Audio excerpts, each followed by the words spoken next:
Hey, OPC, welcome to your monthly reformer class. Get down. Welcome to OnlinePilatesClasses.com, the most supportive Pilates-loving community across the globe. Enjoy new weekly classes from our amazing teachers. Download the OnlinePilatesClasses.com app today. So this month, we are focusing on squats. So how do the exercises within the order help us to get ourselves ready for squats? And with the reformer, the last thing is Russian squats, which a lot of people typically skip. I'll raise my hand on that. It's just scary, right? It's scary up here on the reformer. So we're going to do all of the exercises that we can to kind of build us up to keep ourselves lifted in our center and keeping our booty on as we're doing our squat. Now, I'm also going to give you some modifications for the Russian squats at the end. So you can take those. You can also absolutely skip it. So we can, do more splits or whatever you want to do. But we're going to enjoy this one. So let's go ahead and get started. All right, let's go ahead and get started. We're going to start with our footwork. So 3 to 4 springs. And go ahead and lay yourselves down. We're going to do a couple different foot positions at the end here, but we'll start with the usual. Pilates V, find that tightening through your center and out and in. So our footwork is going to be a great place for us to kind of feel our way through how our center helps us to bend and straighten the legs, because that's what we do in our squat. So really thinking about the backside staying connected. We're doing 8 to 10 here.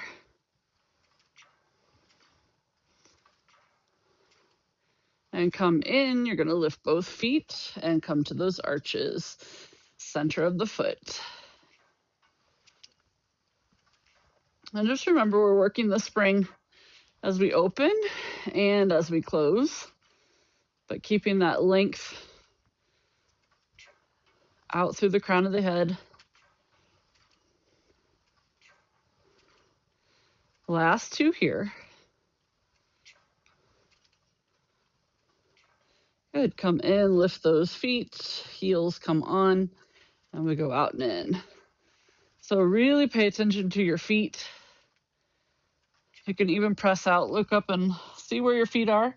Sometimes my toes like to do more than they should, but you should feel like you're standing on the floor, reaching through the legs,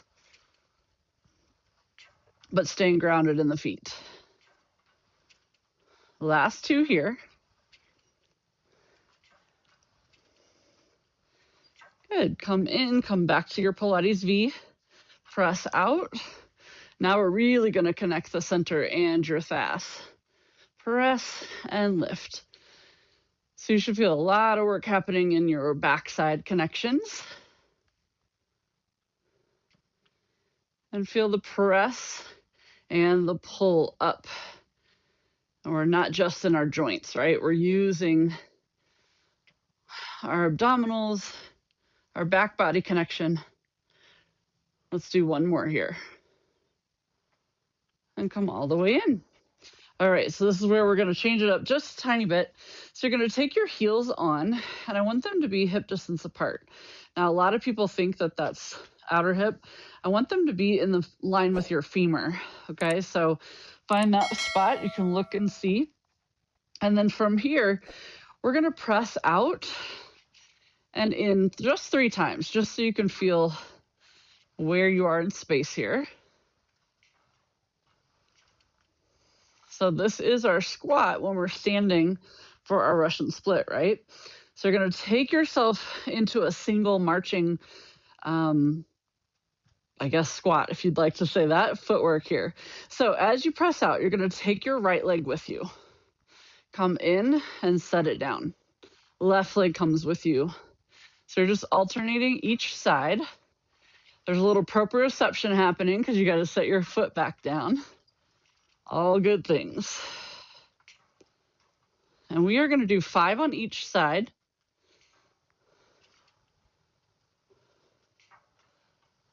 This is 4.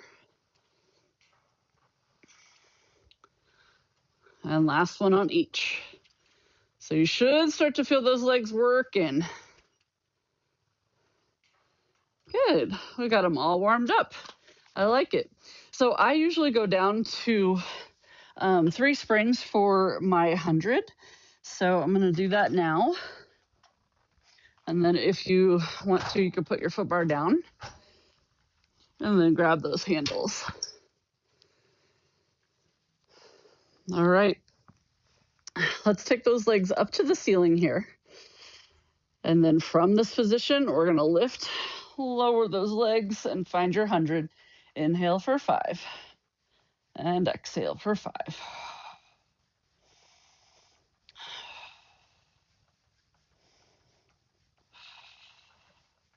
And just remember, this is a great place too to figure out that your abdominals and that connection holds everything together.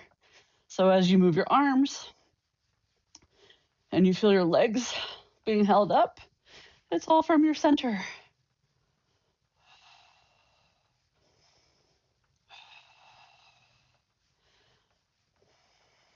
One more round of breath. And then come all the way back in.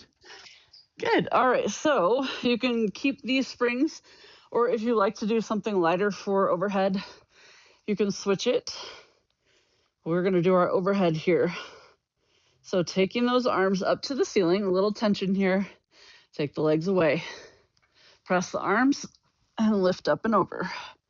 Lift the legs, roll it down.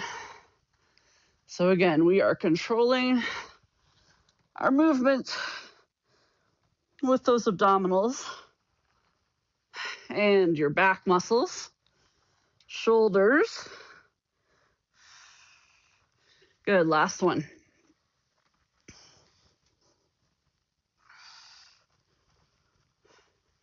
Good, bring those elbows down, knees into your chest for coordination. Lift that head and chest, press out, open, close, bend and bend. Press both arms and legs, open, close, bend the knees, bend the elbows. Chest stays lifted. Last one. And bring it all the way back in. You can take both handles into one hand and bring yourself up. And we'll switch our spring to a single spring for rowing. So just remember, if there's anything that doesn't work for you, take it out. If a spring setting you like better, use that. It's always courageous to do what you need for your body. So we're going into our rowing here. Bring those arms in at your chest, curl back. Dive, lift, and all the way around. Good, we're doing 3 of each.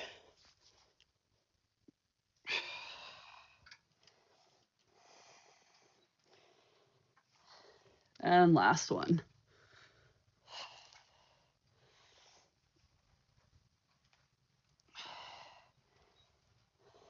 Good. 90 degrees. Nice tall spine. Hinge back. Lift. Reach towards those toes. And then sweep those arms around.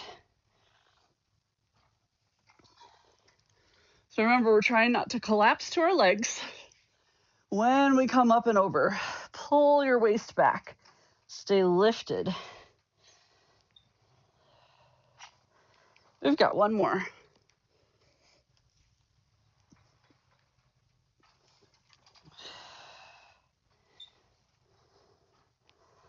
Awesome. All right, you can turn yourself around for rowing 3 and 4. All right, so sitting up nice and tall. Bring those hands to your chest, elbows are in. Press out. Lower and lift. Stay tall through your center. And back around.